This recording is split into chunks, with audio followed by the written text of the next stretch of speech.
الحمد لله نحمده ونستعينه ونستغفره ونؤمن به ونتوكل عليه ونعوذ بالله من شرور أنفسنا ومن سيئات أعمالنا من يهده الله فلا مضل له ومن يضلل فلا هادي له ونشهد أن لا إله إلا الله وحده لا شريك له ونشهد أن سيدنا وسندنا وحبيبنا ومولانا محمدا عبده ورسوله أرسله الله تعالى إلى كافة الناس بشيرا ونذيرا وداعيا إلى الله بإذنه وسراجا منيرا أما بعد فأعوذ بالله من الشيطان الرجيم بسم الله الرحمن الرحيم وذروا ظاهر الإثم وباطنه وقال الله سبحانه وتعالى ولا يحيق المكر السيء إلا بأهله وقال الله سبحانه وتعالى من يعمل سوءا يجز به وقال النبي صلى الله عليه وسلم التائب من الذنب كمن لا ذنب له وقال رسول الله صلى الله عليه وسلم إن الله يبسط يده بالليل ليتوب مسيء النهار ويبسط يده بالنهار ليتوب مسيء الليل حتى تطلع الشمس من مغربها صدق الله مولانا العظيم وصدق رسوله النبي الكريم ونحن على ذلك من الشاهدين والشاكرين والحمد لله رب العالمين. بزرگان محترم، اس وقت میں نے آپ حضرات کے سامنے قرآن کریم کی جو 3 آیتیں تلاوت کی ہے اور نبی پاک صلی اللہ علیہ وسلم کی زبان اطہر سے نکلے ہوئی 2 حدیثیں تلاوت کی ہے، ان کی روشنی میں آپ حضرات کے سامنے موجودہ حالات کے متعلق کچھ عرض کرنا چاہتا ہوں. امید ہے کہ آپ حضرات غور سے سماعت فرمائیں گے اور جو باتیں کہی جائے سنی جائے ان پر عمل کرنے کی حتی المقدور کوشش کی جائے.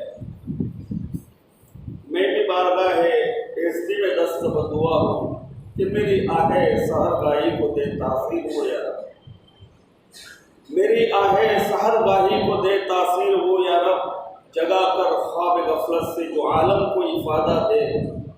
بات اپنی نہ کہوں گا نہ کسی غیر کی میں، بات اپنی نہ کہوں گا نہ کسی غیر کی میں سنانے کے لیے حق کا پیام آیا ہوں. محترم حضرات، اس وقت پوری دنیا میں جس طرح کے حالات ہیں شاید ہم میں سے کوئی چھوٹا بڑا فرد ایسا ہو جو ان حالات سے واقف نہیں ہے. بالخصوص عالم اسلام جن حالات کا شکار ہے، جن حالات سے 2-4 ہو رہا ہے،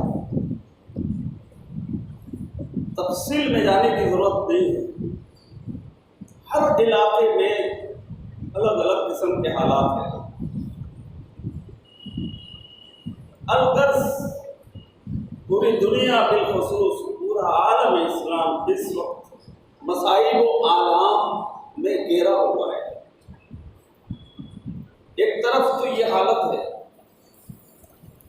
اور دوسری طرف اس امت کی حالت کی درستگی کے لیے پوری دنیا میں دعائیں کی جا رہی ہیں. خانقاہوں میں اہل اللہ اور اولیاء دعائیں کر رہے ہیں، مدارس میں اساتذہ کرام اور طلبہ کرام دعائیں کر رہے ہیں، اور مقامات مقدسہ بیت اللہ اور روزہ اطہر پر حاضری دینے والے ہزاروں نہیں، لاکھوں نہیں، بلکہ سینکڑوں کی تعداد میں مسلمان اس امت کی حالت کی درستگی کے لیے دعائیں کر رہے ہیں، لیکن اس کے باوجود امت کی حالت درست ہوتی ہوئی نظر نہیں آ رہی، بلکہ دن بدن ابتر سے ابتر ہوتی چلی جا رہی ہے۔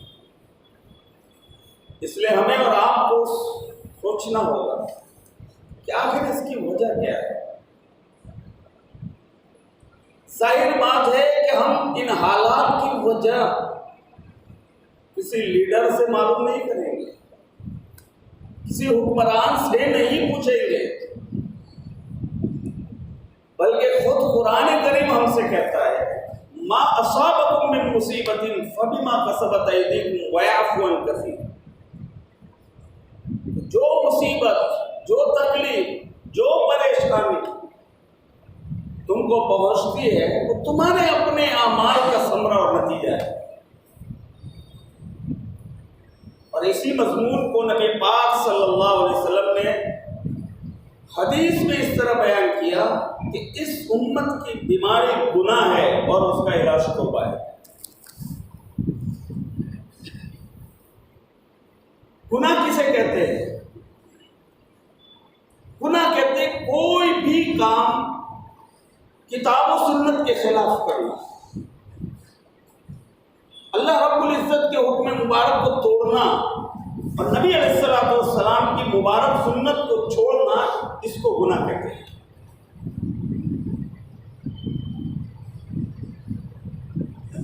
ہمیں اور آپ کو حکم دیا گیا ہے کہ گناہ جو ہم ظاہر میں کرتے ہیں یا چھپے ہوئے کرتے ہیں، ہم ان تمام گناہوں کو چھوڑ دیں۔ وَذَرُوا ظَاهِرَ الْإِثْمِ وَبَاطِنَهُ۔ گناہ کی مثال ناسور کی مانند ہے۔ جسم کے کسی حصے کے اندر کینسر ہو جائے تو اس کا علاج یہ ہے کہ اس حصے کو کاٹ دیا جائے۔ اگر نہیں کاٹیں گے تو کینسر بڑھے گا اور انسان کے لیے جسمانی موت کا سبب بن جائے گا۔ گناہ کا ایک ہی حل کہ اسے چھوڑ دیا جائے۔ اگر نہیں چھوڑیں گے تو یہ گناہ کی عادت اور پکی ہوگی اور راسخ ہوتی جائے گی، یہاں تک کہ یہ انسان پر اتنی غالب آئے گی کہ انسان کے لیے روحانی موت کا سبب بن جائے گا۔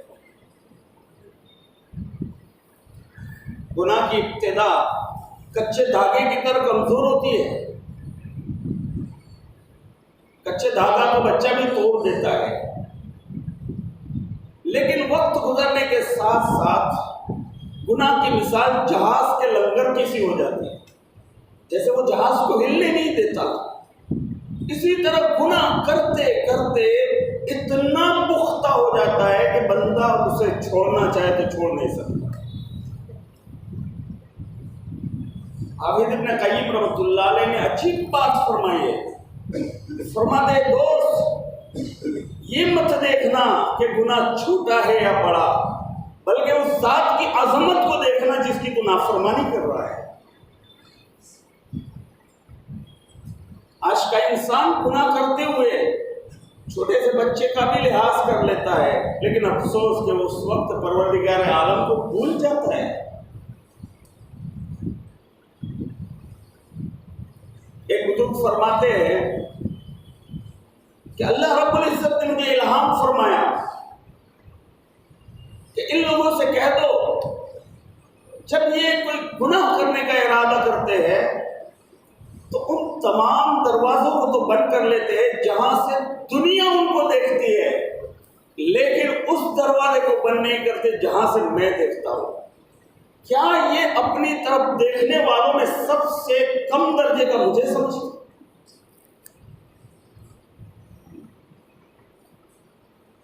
تو گناہ چھوڑیے، جو ظاہر میں ہم کرتے ہیں یا چھپے ہوئے کرتے ہیں، یہ تو اللہ رب العزت کی رحمت ہے میرے دوستو کہ وہ ہمارے گناہوں پر اپنی رحمت کا پردہ ڈال دیتا ہے، ستاری کرتا ہے وہ،